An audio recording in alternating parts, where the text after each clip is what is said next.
Welcome back to the Upper Tier Podcast, the football podcast we bring you each and every week on the Dynamo Podcast Network. Head over to YouTube, smash that subscribe and bell notification button. We're also available on Anchor if you prefer the audio versions of the show. Head over there, Spotify, Podbean, wherever you pick up your audio podcast, you'll find us. We're also on Facebook, Instagram, Twitter, anywhere you're looking for us, you'll find us there. And joining us today for a special episode, another episode of our Legends series. Mark, how are you doing? How's it going, lads? Mark's the sponsor of the show on Facebook there, Hogan Elite Trophy Hunter. So if you have any requirements for any silverware for that special occasion, hit Mark up there and he'll look after you. Not for Liverpool fans this year. Yeah, we won't probably need it. Maybe we need it around June. You never know. Could happen, you know. I'm still being optimistic as I can. Ever the optimist. Also joining me today, an OG on the show at this stage. Darren, how we doing, my man? How's it going, lads? How we getting on? Good. So I suppose looking around at the images here, I'm sure we can nearly tell what this Legend series is. There's a number 7 shirt there hanging in the background. The collar's up. Can only mean one thing. Today we're going to be talking about the King, Eric Cantona. We're going to be mainly focusing on his career at Manchester United. Because Leeds was kind of short-lived.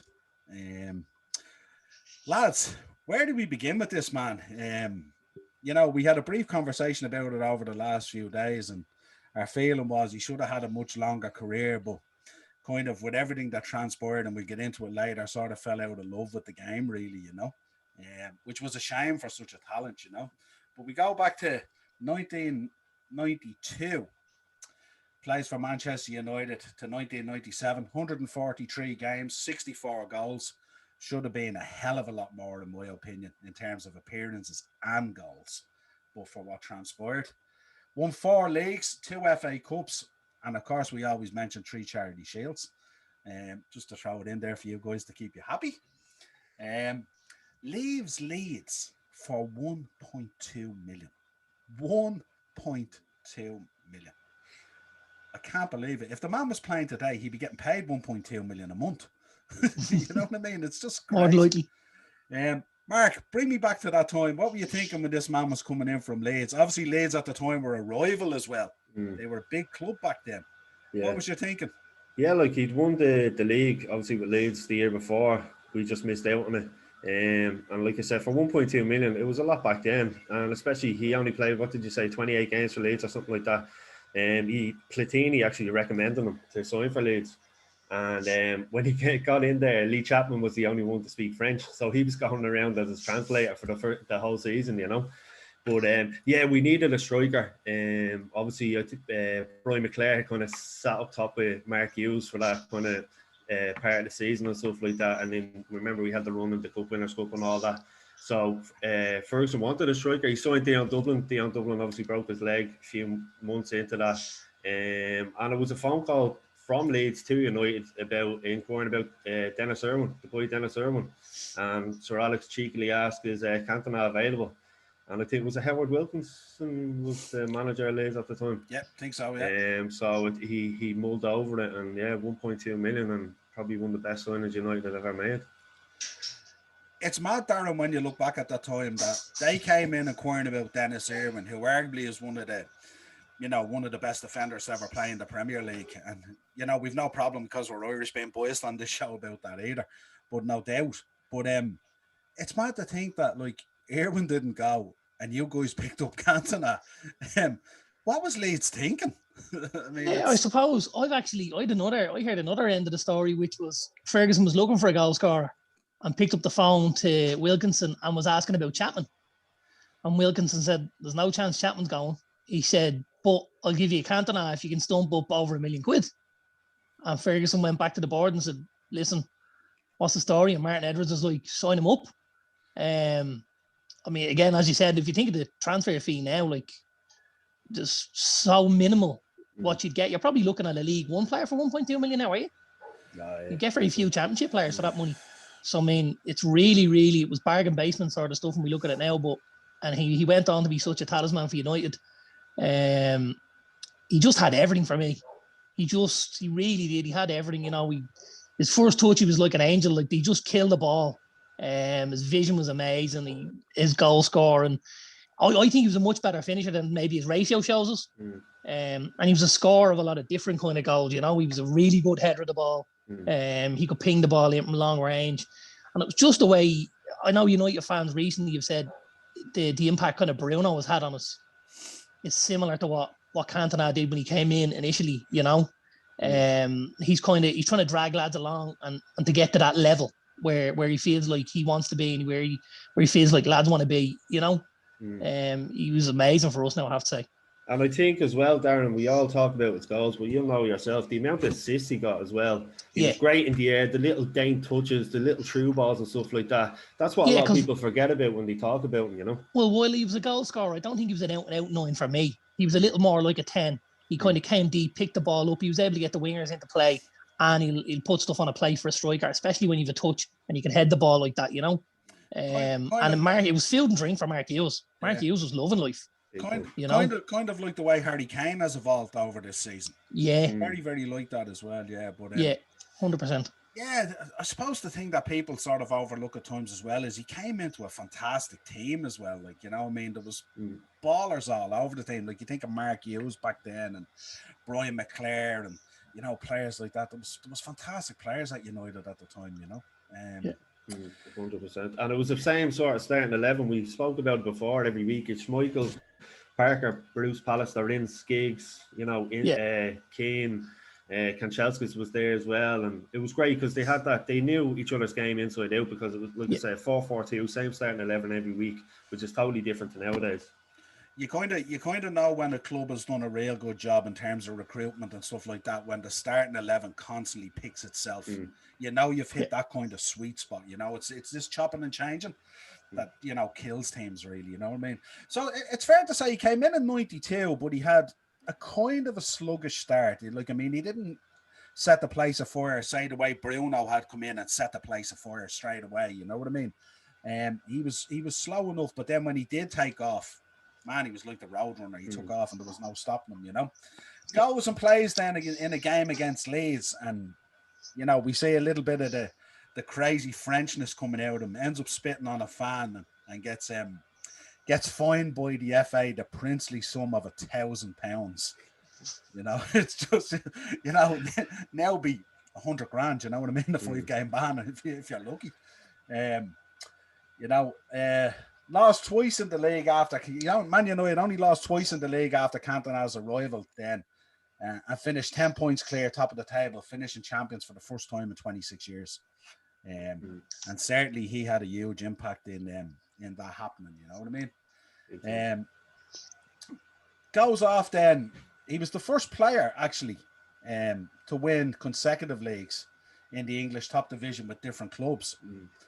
Which is kind of... And he'd won the league with Marseille before he left France as well, before going to Leeds. Yeah, that's right. There was kind of a treble there, but certainly to win it with Leeds and then, you know, jump to United and win it with United was certainly impressive. And I think he probably recognised as well in the previous season where Leeds had won that United, they were very, very close, like, you know what I mean? It was... you know, there wasn't much in it, you know. So then we head into the 93-94 season, you know. Again, retained the Premier League, and Cantona's 2 penalties in a 4-0 win over Chelsea secured the FA Cup. So this is where we start getting into, you know, the realms of the double-double. What was your thinking back then, Mark? I mean, United were on fire. Yeah, I remember it well. It was the day of that final was the day of my communion. I had my little red blazer on, me United tie and all, and it was brilliant final. I think he won a PFA Player of the Year that season as well. I think it was his biggest ever goal scoring season. I think he scored 26 goals, wasn't it? Yeah. But at that stage, like I said, they've had a season or so under their belt. They all just bonded, you know. Seen in that final, remember the ball McClare played to Ince. He could have scored himself, and he just squared it and stuff like that. But the coolness of Cantona in that situation, 2 penalties, you know, I can't remember. I just remember your man wearing tracksuit bottoms and goal for Chelsea that day. Dimitri Carey. That's it, yes. But when you look at it, he was the first foreigner to come in and light the Premier League up. Like you said, Niall, it took him a few games to get into his stride, but once he did, he's the first foreign player that has come in and done that. And I think that's seeing the kind of Bergkamps and the Zolas come in after that then, you know? Yeah, he certainly made the Premiership look a very, very attractive option. And this is where, we're really seeing the power of Sky Sports coming through as well in terms of the league and everything else and exposure. And, social media wasn't around at the time, but I mean, you can see like the marketing job that they did on the players was phenomenal. If you remember back then, even the cool build-ups they did to derbies and to big matches and stuff like that, it was like the sort of build-up you get, like, to heavyweight boxing contests and stuff like that. No, they really set the scene really cool, and even in Sky Sports, I mean, in the studios, they had real characters in there. McClintock was in there, and Rodney Marsh and lads like that, I mean, real old school lads. Proper old school, yeah. Yeah, and they talked about football, it was nearly like a pub setting when they talked about football, narrowly missed out on the League Cup with a loss 3-1 to Villa. Yeah, so I mean, forget about double, could have been the treble, Remember Kanchelskis got sent remember off crying at the after end, losing the bleeding game. Remember that? Yeah. Coca-Cola Cup, as it was called that year. That's right, yeah. And we did who did we have sent off that day? Was it Kanchelskis handball on the line? Yeah, handball on the line, yeah. It's funny, my mum and dad were over at that, and they got seats near the actual stairs where the players go up. And just as the whistle went, my dad left me man the stadium. She wanted to watch the cup presentation, Yeah, picked up 2 successive red cards and picked up a 5-game ban, which ultimately ended with the Champions League exit that season. I remember that FA Cup clash, the Oldham Athletic one, because I remember Oldham were there or thereabouts, and I remember it was Mark Hughes. Did Mark Hughes crop up with a an over the shoulder type of volley that just sailed into the top corner or something like that, which forced the replay. And then of course the replay, I think you went out and just did the business. But I always remember Oldham were so close to just putting you out that day, you know what I mean? And just out of nowhere, Mark Hughes, I always remember that one, So we move on, I suppose. 90, where are we going? 93-94 was the first season for squad numbers. And of course, there was no other shirt for him than the number 7 shirt, really, the iconic shirt, in terms of being previously worn by George Best and Brian Robson. So the pedigree was there, you know what I mean? So he had, by taking the number 7 shirt, he plenty to live up to. Finished 8 points ahead of runners-up Blackburn. Cantona was United's top scorer with 26 goals in all competitions. So unbelievable. And that was a very strong Blackburn squad as well, wasn't it? Like, the likes of Batty, Sherwood. I think was Shearer still there at the time, wasn't he? Shearer was there. Stuart Ripley, Tim Flowers, Colin Hensley. Flitcroft. Was Sutton there that season? No, I don't think he came to the next year. He came in for the winning season, the SAS basically. Yeah, absolutely. And he just actually, Cantona had just come off a bit of a personal low because France just missed out on the World Cup for 94 then. Yeah. And he did a couple of falling outs there as well. So to come back then and end up, being top goal scorer and stuff like that was great, and getting a league title under the belt as well. Probably gave him another little confidence boost. Not that he needed it, obviously, because the arrogance was just on another level, wasn't it? Yeah, big time. He was never a man who lacked confidence, that's for sure. I often look back to those times as well when I watch him play as well, and I think that, like, he never did anything in a rush.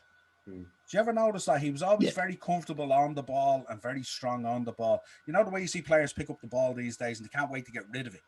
Yeah. He was never in a hurry to get rid of it, because either between his his skill and he knew how good he was, and obviously, I mean, like, he just shined on camera, really. You know what I mean? So the composure to just every time was like, just give it to me and just wait and wait and wait, and when the time is right, I'll do the right thing. And the lads knew emotion, wasn't it? Like, the minute he got the ball, he knew something was going to happen. Yeah, and you rarely seen him make a bad decision either with a ball. You know what I mean? Like, everything was, useful and positive all the time. You know what I mean? We move into 94-95, which is I know that's obviously a difficult season for you guys as Man United fans as well, labelled the Kung Fu season.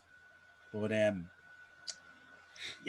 what you're thinking back then? To have a throwback there, Mark, on that season. Yeah, like the Kung Fu season, yeah, that Palace game, like he was getting kicked all over the pitch by a man, wasn't it? Richard Shaw, the Palace defender, off the ball, on the ball. A lot of Yeah. defenders were doing that to him, and they knew it would wind him up because of his fiery personality. And I just remember reading Cantona. I was walking off to the pitch at half time and said to the referee, "No yellow cards, no." And then in the second half, the ball was put over by Schmeichel. Came to Cantona. Cantona passed it on, and Shaw kicked him again off the ball, and Cantona reacted. And it was the linesman only seeing the Cantona kick. He didn't see Shaw kick him in the first place, and then he was sent off. Like, and obviously we'll talk about what happened after that.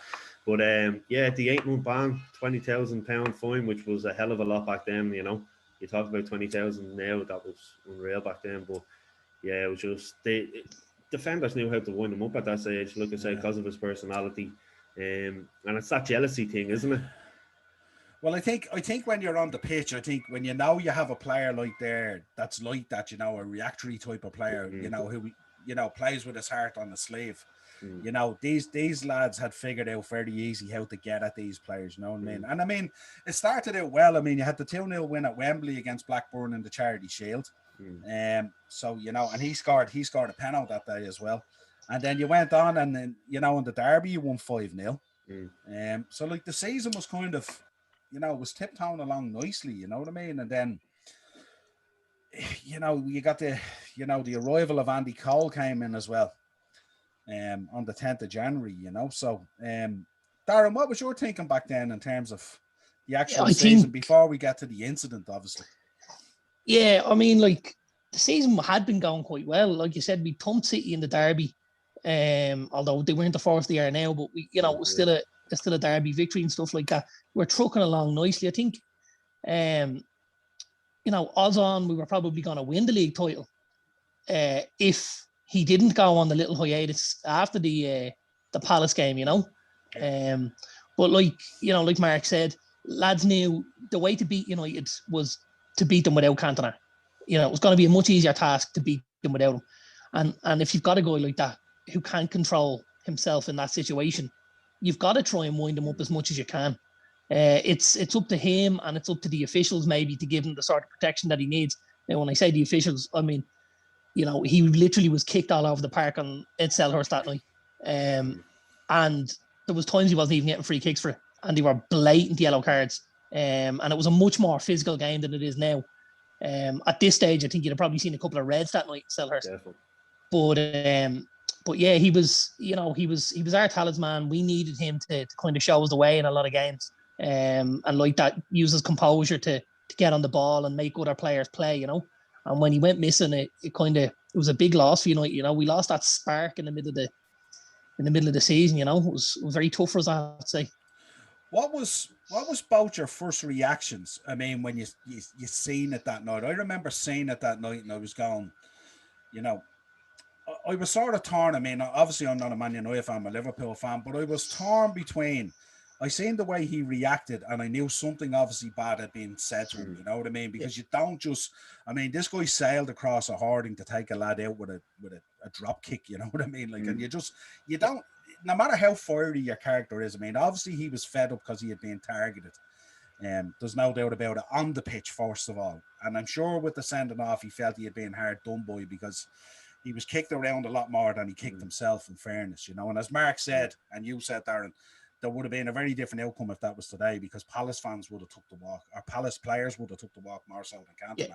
But what was your general reaction when he had gone across the hoarding? I remember seeing Alex Ferguson there, and Alex on the sideline. He had the old black and red, you know, the trench, the training coat. Yeah, And I just remember him standing there, and he was dumbfounded, and he was jeering up guys to get Cantona, get him down the tunnel, get him out of here. You know what I mean? Because he knew he had absolutely lost it.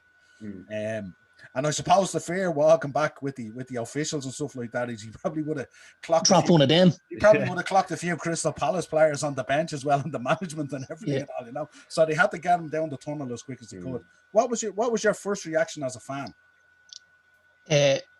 Holy fucking shitballs. What was that like? It was just shock, you know. Because obviously until that stage on a football pitch, we'd seen heavy tackles and we've seen, you know, bits and pieces, but that was just wow. Like, did I just see that? You know, you're looking at the likes of what happened to Grealish a couple of years ago in the derby with Birmingham, where the fan ran on and gave him a clout. It's up there with that sort of thing, that you see something for the first time and you just think, Jesus Christ. You know, like we've had very, very few incidents even of players going into the crowd, even since then. So it's still a standout moment. We've had far more of people trying to get onto the pitch rather than lads, you know, on their way off and all. But it was just dumbfounded. You were just thinking, did he just kick that bloke in the crowd? You know? But I do remember, which was, again, I was probably 10 years of age at this stage. And the next day in school on the lunch break, the lads were all doing it. You know, when you play a little game of ball in the schoolyard, and then someone would kick you and he'd be like, oh, Cantona Kung Fu. And you're like, what the fuck just happened there? Yeah. You know, it was mental. And it did for a little while change the game on things. Teachers getting drop kicked in the schoolyard, referee in the schoolyard, the lunchtime match. Yeah. Darren, do you remember Schmeichel went to put his arm around to bring them down the tunnel and he got a cup of tea thrown at him from the stand? Right, Schmeichel did as well. But I think it was a build up, because we talked about Cantona and the Leeds fan. Every ground he went to, he got abused because of the talent that he had. And I think it was a build-up now. There was contrasts and stories of what was it Richard Simmons or something like that, what he said to him. He claimed he only said, off you go, have an early shower. I don't think he said that for the reaction that Cantona gave him. I think the other reports were right, what he called his mother and different stuff. But like I said, as a referee, I'd love to do it to a parent or a fan. So, it took so much for him to actually do that. Now, it doesn't make it right, but I think that racism as well back then would have been, like, I know you don't have social media now, so it was mainly in the stands that you were getting the abuse. But I know as a professional, you think, you're paid to just get on and deal with it, but it's very hard as a human being, you know. And just as you speak about the racism there, and we're saying about there was no way he said off, you know. And when I watched the video of Glenn Kamara, and the Czech lad leaning in to say something to him, you know that bloke has said something way past the line, because guys don't react like that for, if it's something willy-nilly. You know, when a guy reacts like that, he's really put the boot in. And, we don't know exactly what was said, but for me, it's not, off your shower like it was. There was something worse than that, all right, exactly. Yeah, and I mean, you're talking about a player who's walking by the away fans and he feels hard done by already, so he's fired up already, you know what I mean?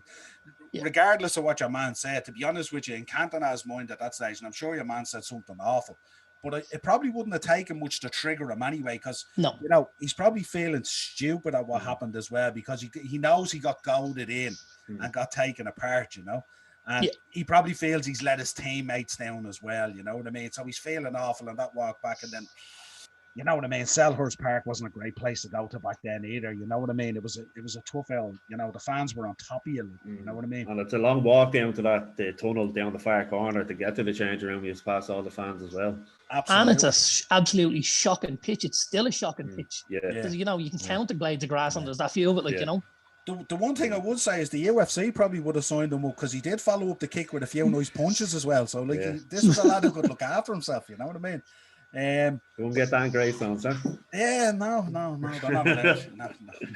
We take one dart ride if we want to have a bit of a so then it comes up, everything sort of unfolds, and, the ban, and everyone's going in on him, and, he ends up with this criminal charge for assault, so it's all sort of folding in on him, which was overturned to from a custodial sentence and replaced with community service. I think he had to coach some kids and all, didn't he? Football. He did, didn't he? In the Manchester area. That's what the photographs, isn't there? Yeah. Which is photographs. Imagine Cantona driving at the Moss side to teach lads how to play football. Rocking up to teach the under-9s how to cross the ball in. Like, brilliant, though, really. And something that probably now should be done with the lads. You see the likes of Grealish acting the bollocks with the Jeep and stuff like that. He should have been sent to look after kids for 8 weeks in the summer or something, and told, this is a bit of humbleness now, Jack. Go out there and show us what you're really made of, So he comes out of court, as far as I know, and he drops a quote to the media, and it was like one of those Mourinho moments, wasn't it, where people are going, "What's he talking about?" You know what I mean? And the quote was, when seagulls follow the trawler, it's because they think sardines will be thrown in. Thank you very much.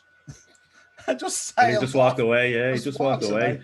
I bought the T-shirt outside the stall in Manchester, outside Old Trafford for a £5, and I was going around over here back in the day, loving it, like, you know. Deadly. So, I think sort of looking back on it, we think the whole treatment was a bit harsh. I know you'll say as a professional footballer, you have a code of conduct and stuff like that, but you know, when you're in the heat of battle, and we have to remember when we look back then as well, Man United, because of their success at the time, were the most hated club on the planet. There's no doubt about it, like without a shadow of a doubt. Yeah. And marginally down it ahead of Wimbledon. Vinny and the boys. Yeah, absolutely. You know what I mean? So, you know, he ends up going through a third of time. Obviously, the club have to react to this, and they fine him, and you know, comes out of the team for the rest of the league. The national team go in on him. This is like major news, global news worldwide. The man can't even train with a team. He can't be seen around football. Literally can't do anything. You know what I mean? And didn't he hand in? He wanted his contract cancelled then off from United, and he was obviously convinced then to stay on and stuff like that. Yeah, because it was mentally, it's tough. We all talked about, you know, your mental illnesses now. Imagine what he was going through back then. You know. Yeah. Yeah, it's not a million miles away from that sort of bullying, is it? You know, like that's it. Now it would be on social media. You hear players coming out and they're talking about how they're being abused, left, right, and centre. Yeah, he was having it, but he was having it in everyday life. You know, the British media back then were just hounds, weren't they? Listen, to kill Princess Diana as well, so it's not we're not used to at this stage. You know what I mean? Like they're absolute cess. And nothing has changed.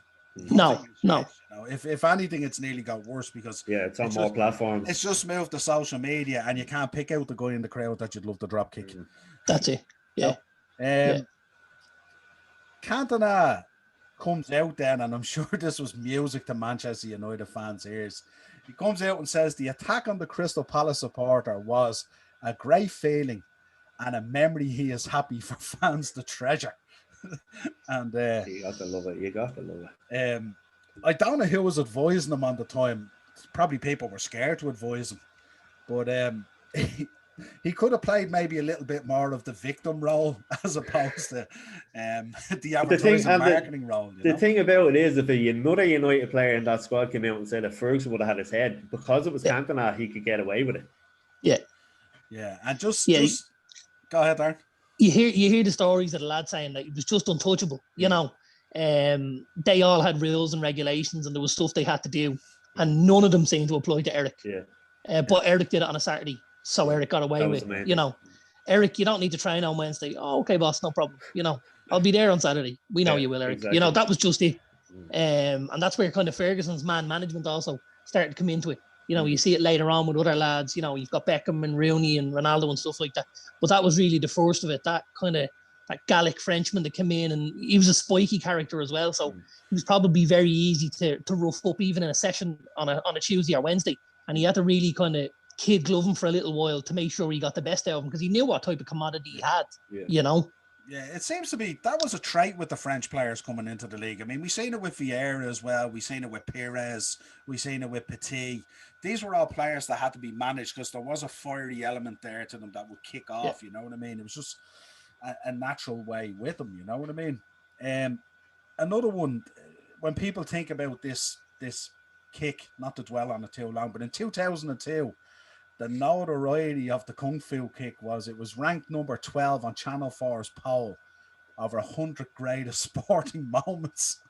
And I'm just thinking, like, you know, it's amazing when you look back. Well, it's got a mix of everything: football, UFC, boxing, wrestling, you name it. Bit of panto in there as well. It's hitting all the marks, isn't it? Yeah, that's it. I often think back to that night in Selhurst Park. I wonder how quiet that Man United dressing room was in terms of lads shouting and all. Because I say Cantona was ready to just upend a couple of his home players. Even, you know? Well, I remember the next morning, I was late for school, so I wanted to watch the news on. Do you remember the Big Breakfast on Channel 4? Because I wanted to see it again. I've seen it hundreds of times, but like Darren was saying, everyone was trying in the schoolyard the next day. It was just hilarious. Yes. So we move on to the 95-96. We're going to park the Kung Fu season. 95-96. this is not a good season for me, lads.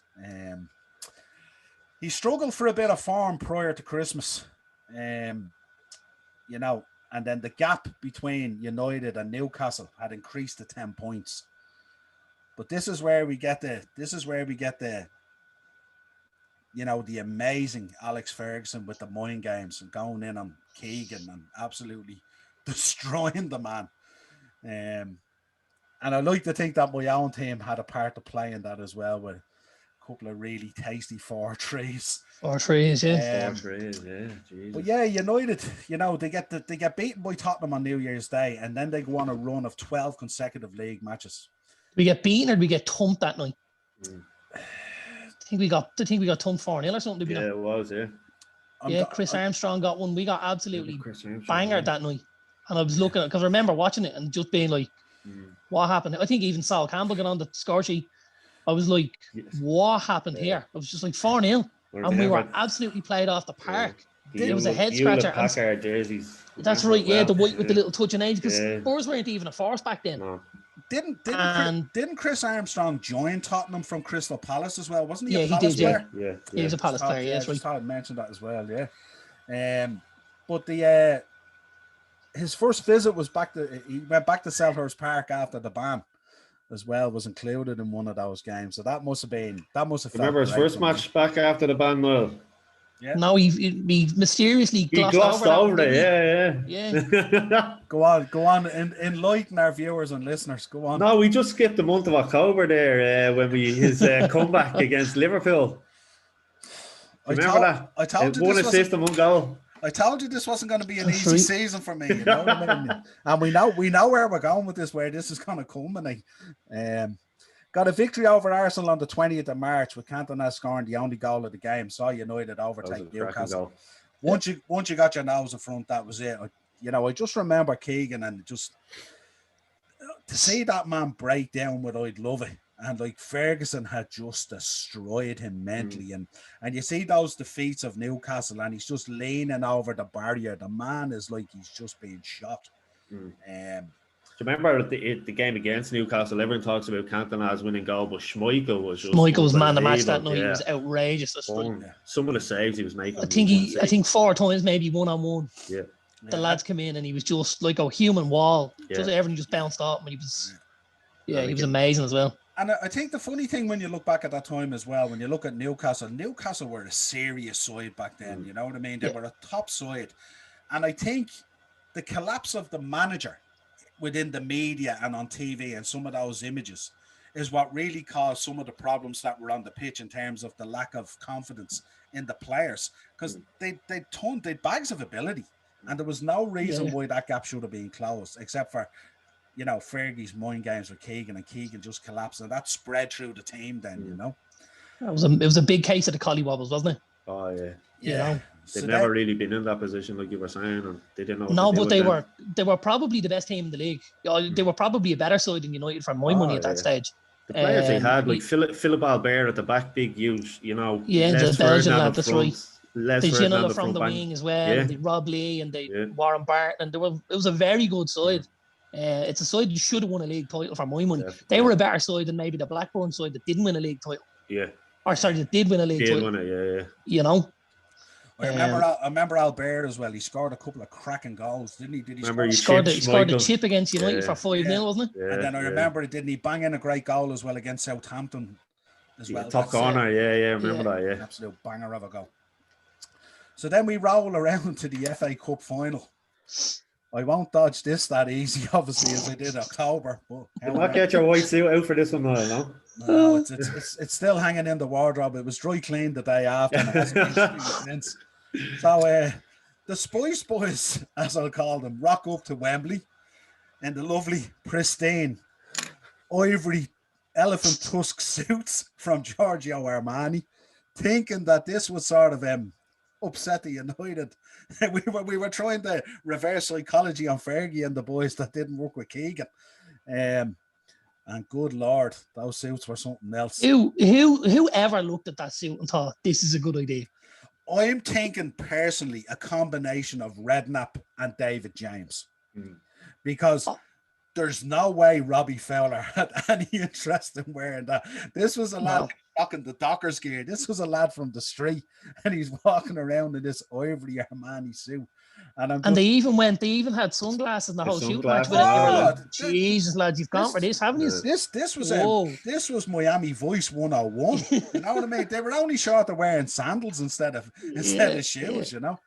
And I'm just thinking that this mental warfare better work, because if it backfires, and then we know what happened, of course. So we watched the final. The final didn't live up to anything really, in fairness. It was just a drab sort of final.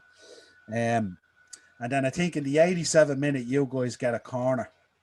And I remember I was watching it, and the ball breaks, kind of gets cleared, comes half cleared, comes to Cantona, and just on the half volley, I think, just sails through a bunch of players and smashes the back of the net. And, it was like Liverpool's Oliver Kahn moment, if you like. We just sunk into the ground. I just remember that ball taking an absolute eternity to get from where he struck it to the goal. It was almost in slow motion, and there was so many bodies in between it. You were just going, somebody's going to get in the way of this. And it was almost like the ball zigzagged its way through 3 or 4 blokes. The next minute hit the net. You were like, did that go in? Yeah. Because I think while he struck it well, he struck it moving backwards. Yeah. He takes a backward step as he kicks the ball, you know, and it just wormed its way in somehow. It nearly reminded me of like a placed volley rather than a power shot. Yeah. Because I think if he had hit a full blast, it probably would have come off a player or went over or something like that. Well, 100%. He's the only player that could finish like that, and thank God he did, because the player behind him was David May. So could you imagine if it landed to him? Kill someone in Rosette. Yeah, we won't be having this conversation, that's for sure. But like you said, it took an eternity, and I think, was it Rob Jones was one of the lads that was at the back for Liverpool, and he put his head towards it, and I thought, he's going to bleed clear here. But with the pace on it and the spin on it and everything, and it just got by them all, it was brilliant. And I remember Ferguson coming from, remember the old dugout in Wembley? That's right, he came around the horn and stuff. He went bleeding bananas. Yeah, and you run out, you just get the, you know what I mean? And I think who else ran out with him? Was it Brian Kidd? I think it was Kidd. Was it Brian Kidd ran out and jumped onto his knees, and I think Brian Kidd was still wearing was he wearing one of the training tops or one of the tracksuit training tops, the black and red one or something? That Fergie cost was. And I think Albert the kit man was there as well. Yeah, giving it loads. Albert Morgan, brilliant. I don't know why I'm even talking about this and I'm smiling. You know what I mean? It's just, maybe I'm growing soft in my old age. Am I with this stuff? You know what I mean? We're changing it. Yeah. So then that's the double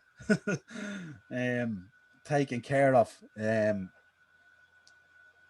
Cantona, I just remember he was the first FA Cup winning captain outside of the British Isles to achieve that as well, you know. So it was a special time, you know. So Steve Bruce departs, go into the 96-97 season. Following the departure of Steve Bruce, you know, Man United retained the league in 96-97. Cantona had won 4 league titles in 5 years. Or some people would say 5 league titles in 6 years, if you include Leeds, as we said earlier, you know. The one thing he's synonymous for, apart from the crown on the head and becoming the king, the goal against Sunderland. Now, we just spoke about hitting the ball in slow motion to win an FA Cup. Talking about slow motion. What's your memories of that one, Mark? Yeah, funny enough, I was at a Q&A there in the Luke and Spa Hotel with McClare and Pallister, and because I had the trophies there, we ended up sitting having a few points with them after. And I said it to McClare, I said, because he was the one that assisted him, I said, you know, what was it like? He said, and like Darren alluded to earlier, he said, once you gave the ball to Cantona, you knew something magic was going to happen. And he said he creates something for himself or he creates something for someone else. He said he gave him the ball and he thought he was going to play it back to him. So he's looking for the return. He's getting there. I think Perez was the name of the Sunderland keeper. Yeah, Lionel Perez, that's right. And he said Cantona, saying he was only a few yards off his line, but he said he was the only player that he could see doing that would have been Cantona. Like he said, the likes of Mark Hughes wouldn't have had that in him at the time. But it was just poetry in motion. It was just, they call it the theatre of dreams, and he was the main star that day, and just a celebration. He just stood there, and McClare said he didn't know whether to jump on him, so he just went over and gave him a hug, like, you know, because it was so kind of iconic celebration. I'm sort of thinking he literally could have retired that day. Yeah. You know what I mean? Like I just remember it that like the ball went in and he just turned, and the collar and the motion, and it was like someone nearly was controlling him like a robot from the stand. And it was like it was if it was kind of his sort of fuck you to the FA, wasn't it? Really, when you think about it, it was like his fuck you to the world. Yeah. You know, it was just see what I can do. I can do anything, and you can do fuck all about it because I'm that damn good. And I also remember, like when we talk about the slow motion of the whole thing, I remember it took an age for the players to get to him to celebrate as well. Yeah. It was like as if he had nearly said to the lads, "I'm gonna do something special today, and if it happens, don't come near me for at least a minute." Well, like, was there an element of them just looking at it going, did that actually just happen? Yeah. Before they kind of realised, Jesus, it went in, we need to go and celebrate here. Yeah. Well, he scored some goals that season. If you remember the first game of the season against Wimbledon, we all talk about Beckham's goal from the halfway line, but remember his volley in the first half, top corner. Yeah. You know, and that's nearly unheard of now. Yeah, people don't even look at that goal because of that Beckham goal. Like I said, overshadowed. We scored a cracker against Derby. We were beating 3-2. So again, it was overshadowed by the defeat. Everyone was talking about the defeat. Wanchop scored the winner that day, didn't he? Yeah, he did. Yeah, remember it. But Paolo Wanchop, oh, what a player! Yeah, he was great. Costa Rican manager now, wasn't he? Yeah. Unbelievable player. Yeah, but it's I suppose like what we alluded to when we did the Drogba Legend series on here, like he was a man like. All his goals were special. He always scored great goals. And again, he always scored important goals as well. And as we alluded to, you know, only for the ban and stuff like that, I mean, his stats would have been off the Richter, really, you know what I mean? Announces his retirement from football at the age of 30. You know what I mean? Which for me is, for him anyway, would have been, 4 or 5 years early? At least 4, yeah, 4 minimum. And his final competitive game was against West Ham on the 11th of May, 97. How was your feeling then? I'm sure it was like that sort of... I mean, I suppose, was it shocking at the time when it was announced? Did you think he was going to stay, or had you felt that football had sort of, you know, done him a disservice, and he kind of fell out of love with it, even though his last season, as Mark said, there was a lot of very special moments. But little things like obviously the Sunderland celebration sort of gave you the feeling that it was kind of like, you know, it was bitter in his mouth and he had enough, and it was like, what was you thinking? I just kept thinking, you know, it's a short-term thing. You know, he's going to hang it up, but he'll come back at Christmas, or maybe he's got an injury, maybe he's going to just go off quietly, and maybe we'll see him down the road a little bit. I didn't think that was the end of him, to be honest with you. And I know a lot of United fans, there was talk at the time, he's, you know, he'll be back, you know, he's not going to give it up and he won't go anywhere else, he'll come back to us and stuff like that. But it was just like he did kind of transcend football for me. He was as close to an artist on a football pitch as you're going to find. So, you know, when you see these artists doing these crazy things, you know, it was just one of those crazy things, because nobody thought, you know, he's going to step down, he's not going to play ever again. I don't think there was anyone who believed he was done and dusted then, you know, because he was in the prime of his career. As we said, he got probably a minimum of 4 years. Physically, he was in good nick, you know. And it was just like, he'll be back. And then all of a sudden, it gets a bit longer and he's not back. And then you've played a full season, he's not back. And you're thinking, is he coming back at all here? And then you're talking about it now, 20 years on, and you're like, you know, Jesus, it was just shocking that he would just at that stage decide to pull the plug on it, you know, because he did seem to have the world at his feet at that stage. And with what United had coming through, he probably would have had a chance to be in there for 99 and stuff like that, you know, and get his hands on the Champions League, which is all he really misses from his CV, from a club point of view, you know. Yeah, I think looking back at the time, I know when all the ban stuff kicked in and stuff like that, I know he was even very bitter towards the French national system and stuff like that and all. I mean, he really felt he had been gone in on and been made an example of, you know what I mean, and hard done by. And Mark, I mean, what did he mean to you as a United fan? I mean, this was such a great period for United as well, you know, winning everything. Ferguson at his absolute prime, you know what I mean? And what was your thinking on it? I was the same as Darren. I thought it was just going to be a short-term thing. There was rumblings he wanted to go off and make a film because he'd made That's right. night guards and stuff like that. So he got it into his head that he wanted to be an actor. So I thought he was going to have a sabbatical, do a bit of that, then come back to us. But like you said, the longer it went on, you're like, this isn't going to happen, is it? And then I was thinking to myself, right, we've lost players like Darren and myself watching Kanchelskis, Ince, Hughes, all these players. But yeah, Ferguson has it in him to rebuild, and we've seen it obviously with the class of '92 coming in. But it was because if you remember, Cantona and Cole had like created this understanding between the two of them, like the goals they were scoring, and like I said earlier on about his assists and all. But I was just because he was a character, and there hadn't been anyone like him before, and there really hasn't been anyone like him since when you think of it. 30 years of age, that's nothing. Like Darren was saying, imagine him in the squad in 99 what he would have added. Because he set a standard. We talk about Keane setting standards. He set a standard for that club. I know we said before, like Pallister was talking to me before, saying he'd stroll in 5 minutes before training and, the loudest looking shirt and jeans, and Ferguson would just come in, how are you, Eric? Are you right? Where if it was someone else, he'd be bleeding find a week's wages for it, So there hasn't been anyone like him since. And like you said, he was an artist. He just, the minute he got the ball, it was just breathtaking. But I was just so sad to see when he went. Obviously, we brought Solskjaer in then and a few, and Sheringham and obviously York further down the line and stuff like that. But no one could replace him.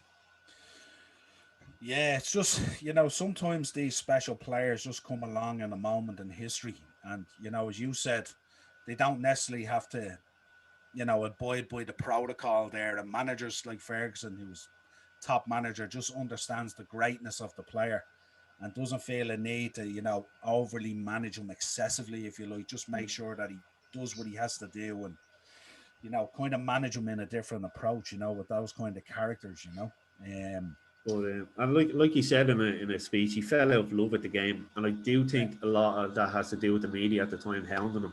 Because I think, like I said, the English media are the worst for that. That once they get into people's heads, that's the end of it. And I think that's a lot. He moved back to France for the quiet life, and he thought, I'm never moving back to England again. Yeah, even down the line, even with more success and all, they continue to hound him. Like it's their kind of trait. Once they grab hold of you and they catch you on that hook, that's it. You're never getting off that hook until you actually go away. And don't become relevant anymore, you know what I mean? And I just think it's I often look back at that period and I think, like, you had whatever it was, 5-6 seasons or whatever it was with him, you know what I mean? And I often think, imagine if you had picked him up at 20, and imagine if you had had 10 years of him, or if you had had 15 years of him, or you go back and you look, if the Crystal Palace thing hadn't happened, but then you kind of think that kind of probably made him a little bit stronger in terms of when you think of the greatness of the man to come back, and just still be, as confident as he was when you think of the Sunderland goal and some of the goal celebrations and the greatness of him, you know what I mean? It's just they never left him alone, like, and it was just it was a trait back then as well that once we seen it with various other players as well. Fowler got an awful time off him as well in terms of, supporting the Dockers and some of the celebrations he did. You seen it with Collymore as well. Got an awful time. Like they just torture. I mean, imagine at the time. Imagine if social media had been around at the time. Yeah. Good Lord, what would have happened? Remember David Beckham after the '98 World Cup? He got crucified by the press. Absolutely. That's right. Remember, they were hanging images in away grounds and stuff. It was just crazy. It was mental. And Rooney got it then after the Ronaldo thing as well. They've been able to do it to their own for so long. Yeah.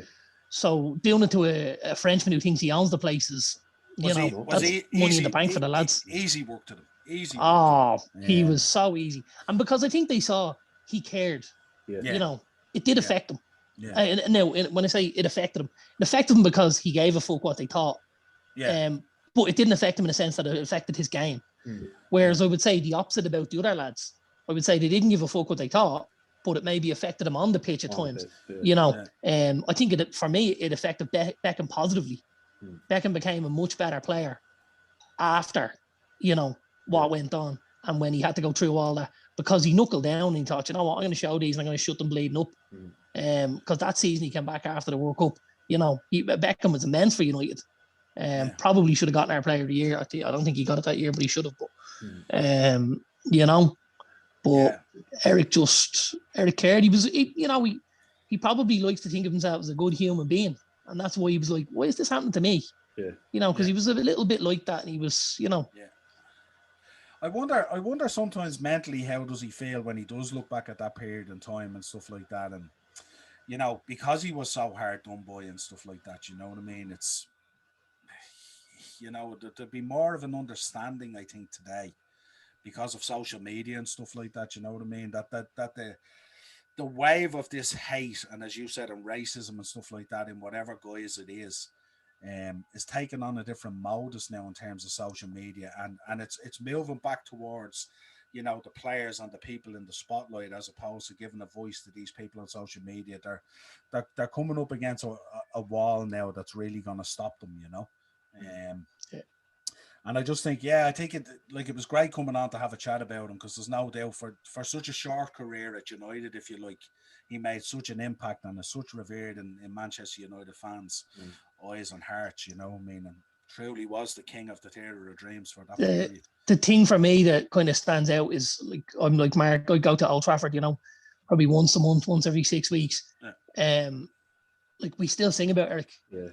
And fans, you know, fans will sing about Eric before they sing about anyone, even lads on the pitch at times. He means that much to United fans. He's revered. And I even think the way other fans, you know, you're a Liverpool fan and there'd be no love lost, but you respect the man and the player he was, you know, and I think when you've made it to that sort of level, you know, I'm a United fan. You talk about doing the Legend series, Drogba, what a footballer. Like, I couldn't hate Drogba if I wanted it, because he's just a serious baller, you know, and he escalates the whole game to a new level, you know, and what he did obviously in the Ivory Coast and stuff like that with the Civil War as well. And, you know, there's more to football than just football at times. It's maybe the things we don't see, you know, and they're as important. I think whatever badge or whatever colours you wear, you have to sit back sometimes and recognise special and talent and stuff like that. You know what I mean? And that's just a simple fact of the matter on here. These players only come around once in a lifetime, and all that type of way. So you have to respect and appreciate them when they're here. And it's hard to play for. And it's hard for the fan base as well, that if you haven't lived through that period of time and know how special it is. I mean, don't get me wrong. That man killed many a football accumulator for me, and, you know, broke my heart many a times as a Liverpool fan. But listen, that doesn't mean he was any less special in terms of what he did on the pitch and stuff like that. You know, I suppose you still sing the songs there when you go to the matches, because you probably didn't get enough of them. You know what I mean? Because like, you know, think about it, like six seasons at a. I know these days a lot of players hop around and they love that good agent money and stuff like that, but 6 seasons at a club the size of United these days is nothing really when you think back to like Gary Neville and Giggs and players like that and all, you know, and who were there for years and years and years. To only have 5, 6 seasons of him was such a short period of time, and yet so revered. He crammed so much into so little, if you think about it. And it was trophy laden, which also for the United fan just brings back memories of, you know, you think of him, and every time you think of him, you think FA Cup, you think Charity Shield, you think League, you know, you just think trophies, magical football, special moments. You know, it'd make the hairs on the back of your neck stand up just thinking about it, you know. It was the rise of United again when you think about it, you know what I mean? Like when people talk today about, like you hear people with Solskjaer today talking about the United way. That period is what kind of built the United way, you know, in some respects, you know. And that's why it's so revered, you know. But lads, as always somewhat a pleasure as a Liverpool fan talking about Eric Cantona.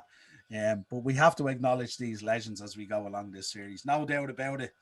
David Beckham will be on as well, as you mentioned, you know what I mean? I mean, we have a laundry list of all these lads that we have to do. And as punishing as it is for me as a host, I do really enjoy these throwbacks. I love going back talking about those special times and those goals and all that type of stuff.